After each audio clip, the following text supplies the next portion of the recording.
শুরুতেই জানিয়ে দিব আর যুক্তরাষ্ট্রের সামরিক সহায়তা লাগবে না ইসরায়েলের, বলেছেন নেতানিয়াহু।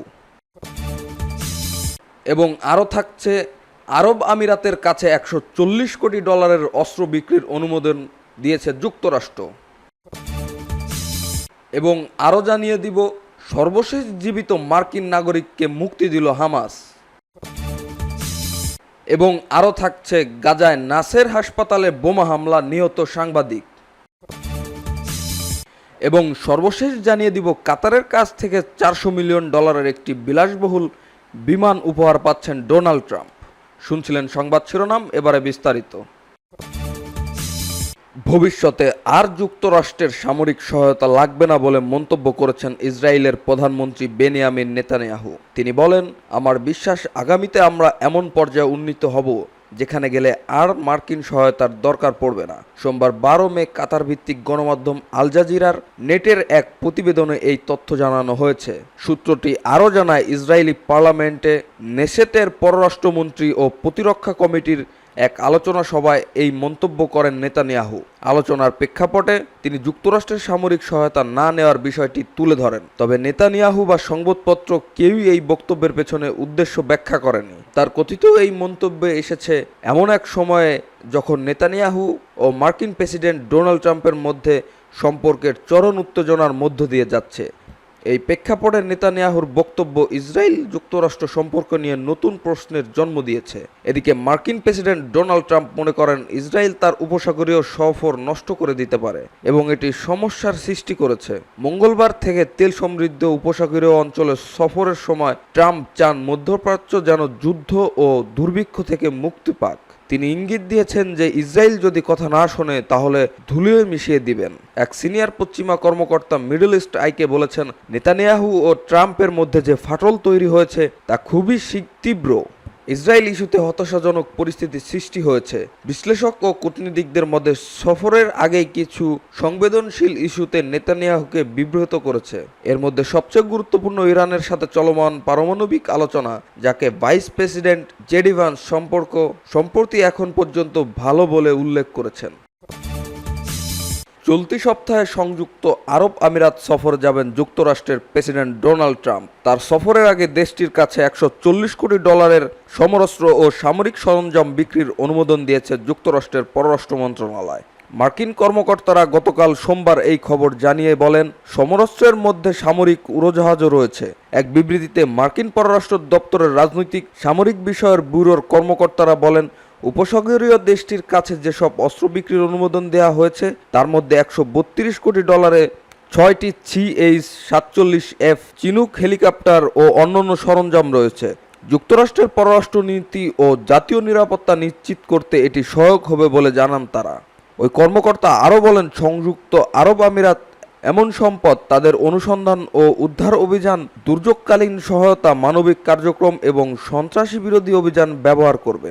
মধ্যপ্রাচ্য রাজনৈতিক স্থিতিশীলতা বজায় ও অর্থনৈতিক অগ্রগতি অব্যাহত রাখতে আরব আমিরাতের যুক্তরাষ্ট্রের গুরুত্বপূর্ণ অংশীদার বলেও উল্লেখ করেন এই কর্মকর্তারা। আজ মঙ্গলবার মার্কিন প্রেসিডেন্ট ট্রাম্প মধ্যপ্রাচ্যের তেল সমৃদ্ধ 3 দেশ সৌদি আরব, কাতার ও সংযুক্ত আরব আমিরাতের সফর শুরু করেছেন। সফরে তিনি ফিলিস্তিনের গাজা ও ইরানের বিষয়ে আলোচনা করবেন। প্রতিরক্ষা ও বিমান চলাচল থেকে শুরু করে জ্বালানি ও কৃত্রিম বুদ্ধিমত্তা পর্যন্ত বিভিন্ন খাতে সম্ভাব্য বড় বাণিজ্যিক চুক্তিও এই সফরের আলোচনায় থাকবে। হেলিকপ্টারের পাশাপাশি F-16 যুদ্ধ বিমানের যন্ত্রাংশ বিক্রির জন্য $13 কোটি আরেকটি চুক্তিও মার্কিন পররাষ্ট্র দপ্তরের অনুমোদন পেতে যাচ্ছে। এক পৃথক বিবৃতিতে মার্কিন পররাষ্ট্র দপ্তরের কর্মকর্তারা বলেছেন, F-16 যুদ্ধবিমানের যন্ত্রাংশ সংযুক্ত আরব আমিরাতের সার্বভৌমত্ব ও আঞ্চলিক অখণ্ডতা রক্ষার সক্ষমতা বৃদ্ধিতে সহায়ক হবে এবং দেশটির জাতীয় প্রতিরক্ষা চাহিদা পূরণে ভূমিকা রাখবে। এই অস্ত্র বিক্রির প্রস্তাবে আপত্তি জানালে যুক্তরাষ্ট্রের কংগ্রেসের হাতে 30 দিন সময় আছে। হামাস গাজা থেকে সর্বশেষ জীবিত মার্কিন নাগরিক 20 বছর বয়সী এডান আলেকজান্ডারকে মুক্তি দিয়েছে।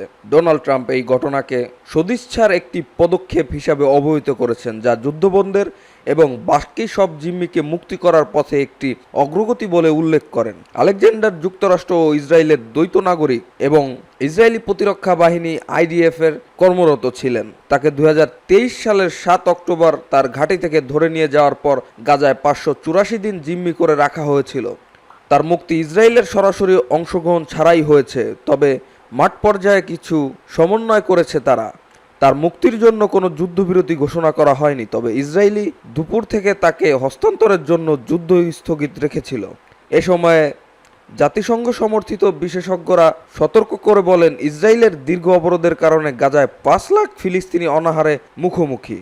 আলেকজান্ডারকে মুক্তির সময় বেসামরিক পোশাকে দেখা যায় মুখোশ পরা যোদ্ধারা তাকে রেড ক্রসের একজন কর্মকর্তার হাতে হস্তান্তর করে। পরে তাকে ইসরায়েল সীমানায় নিয়ে যাওয়া হয়, যেখানে যুক্তরাষ্ট্র থেকে আসা তার পরিবারের সদস্যরা অপেক্ষায় ছিলেন। ইসরায়েলের প্রতিরক্ষা বাহিনী IDF গাজা শহরের খান ইউনিসে নাসের হসপিটালের কম্পাউন্ডে হামলা চালিয়েছে। এই হামলায় বেশ কিছু হতাহতের খবর পাওয়া গেছে, যার মধ্যে ফিলিস্তিনের সাংবাদিক হাসান আসলি নিহত হয়েছেন। কয়েক সপ্তাহ আগে আরেকটি বিমান হামলায় আহত হওয়ার পর তিনি হাসপাতালে ভর্তি ছিলেন। তিনি হামাসের ঘনিষ্ঠ ছিলেন বলে ইসরায়েল দাবি করেছে। এক্সের একটি পোস্টে ইসরায়েলি সামরিক বাহিনী বলেছে, তারা নাসের হাসপাতালের এলাকায় একটি লক্ষ্যবস্তুতে আক্রমণ চালিয়েছে। তারা দাবি করেছে হামাস একটি কমান্ড এবং নিয়ন্ত্রিত কমপ্লেক্স পরিচালনা করছিল, তবে তারা তাদের দাবির সমর্থনে কোনো প্রমাণ দেয়নি। আসলি আলম নিউজ এজেন্সির পরিচালক এবং একজন ফ্রিল্যান্সার ছিলেন। তিনি আন্তর্জাতিক সংবাদ সংস্থাগুলোকে সংবাদ সংগ্রহ করতে সাহায্য করতেন। তিনি অ্যাসোসিয়েটেড প্রেসের জন্য ফ্রিল্যান্স সাংবাদিকতা করতেন। আসলি 2023 সালের অক্টোবরে গাজা সীমান্ত হামাসের আক্রমণের একটি পুড়ে যাওয়া ট্যাঙ্কের ছবি তুলেছেন। এছাড়া হামাস নেতৃত্বাধীন 7 অক্টোবর হামলার কিছু ছবিও তুলেছিলেন তিনি। গত মাসে নাসের হাসপাতালের বাইরে সাংবাদিকদের তাঁবুতে ইসরায়েলি হামলায় আহত হয়েছিলেন তিনি। ওই বোমা হামলায় কমপক্ষে 2 জন নিহত হন। তখন আসলি বেঁচে গেলেও গুরুতর আহত হন। তিনি 2টি আঙ্গুল হারিয়েছেন এবং শরীরের বিভিন্ন অংশ পুড়ে ছাই হয়ে গেছে। ইসরায়েলের দাবি, আসলি একজন হামাস যোদ্ধা ছিলেন। তিনি 7 অক্টোবর হামলায় অংশগ্রহণ করেছিলেন, তবে তিনি এই অভিযোগ দৃঢ়ভাবে অস্বীকার করেছিলেন। সেই সময় তিনি মার্কিন যুক্তরাষ্ট্র ভিত্তিক সংবাদ সংস্থা মন্ডোয়েসকে বলেছিলেন, ইসরায়েল এই মিথ্যা দাবির মাধ্যমে ফিলিস্তিনি সাংবাদিকদের ভাবমূর্তি মুছে ফেলার চেষ্টা করছে। তিনি আরও জানান, তিনি গাজায় কোনো দলের সদস্য নন। গাজায় সরকারি মিডিয়া অফিস সাংবাদিক হাসান আসলির মৃত্যুর বিষয়টি নিশ্চিত করেছে এবং তারা ইসরায়েলি বাহিনীর কর্তৃক ফিলিস্তিনি সাংবাদিকদের পরিকল্পিতভাবে লক্ষ্যবস্তু এবং হত্যার তীব্র নিন্দা জানান। আসলিকে আজ সকালে নাসের মেডিকেল কমপ্লেক্স চিকিৎসাধীন অবস্থায় হত্যা করা হয়েছে। ফলে যুদ্ধ শুরু হওয়ার পর থেকে সাংবাদিকের মৃত্যু সংখ্যা দাঁড়িয়েছে 215 জন। কাতারের রাজ পরিবারের পক্ষ থেকে মার্কিন প্রেসিডেন্টের ব্যবহারের জন্য $400 মিলিয়ন একটি বিলাসবহুল জাম্বো বিমান উপহার দেওয়ার প্রস্তাবের পক্ষে সাফাই গেয়েছেন ডোনাল্ড ট্রাম্প। এই প্রস্তাবকে ঘিরে নৈতিকতা ও জাতীয় নিরাপত্তা নিয়ে সমালোচনা উঠলেও ট্রাম্প এটিকে ইতিবাচক বলে অভিহিত করেছেন। সোমবার হোয়াইট হাউসে সাংবাদিকদের বলেন, আমি মনে করি এটি কাতারের পক্ষ থেকে চমৎকার একটি উদারতা। আমি এর জন্য খুবই কৃতজ্ঞ। আমি কখনোই এই ধরনের প্রস্তাব প্রত্যাখ্যান করব না। আমি কি এতটাই বোকা যে বলবো না, আমরা এত দামি একটি বিমান চাই না?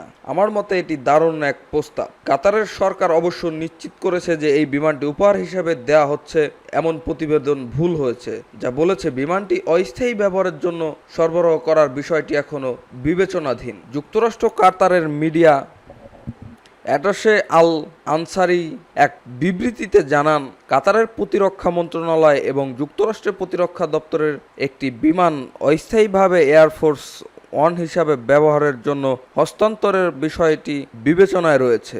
তবে বিষয়টি এখনও উভয় দেশের আইন বিভাগ দ্বারা পর্যালোচনা করা হচ্ছে এবং এখনও কোনো চূড়ান্ত সিদ্ধান্ত দেওয়া হয়নি।